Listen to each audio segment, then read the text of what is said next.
నానోయ్ అన్నయ్య అన్నయ్య ఏంట్రా? ఓ నానోయ్ ఏంటి? జగనన్న జాబులు ఇచ్చేసాడన్నా, నాకు జాబ్ వచ్చిందన్నా. జగనన్న జాబ్లు ఇచ్చేసారు నాన్నగారు. జగనన్న దయతో నాకు జాబ్ వచ్చేసింది నాన్నగారు.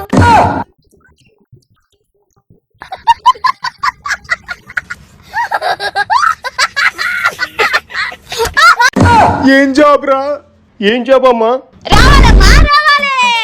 చేపలు, రొయ్యలు, పీతలు, జగనన్న చేపలు, జగనన్న చేప తింటే కేక, జగనన్న రయ్య రే కొండ్ర రేని అయ్యా. ఏంటమ్మా 2 కేజీలా? ఇప్పుడే వచ్చాయి ఫ్రెష్ పట్టు జగనన్న చేపలు.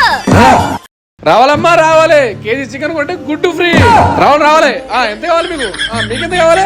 జగనన్న చికెన్ రేట్ ఎక్కువ, టేస్ట్ తక్కువ. జీతం ఎంతరా? ఎంత కొడితే అంత జీతం అన్నా. చేపలు అని ఇలా ఎన్ని అమ్ముకుంటే అన్ని డబ్బులు నాన్నగారు. తక్కువ చేసిండు రాజన్న కొడుకు.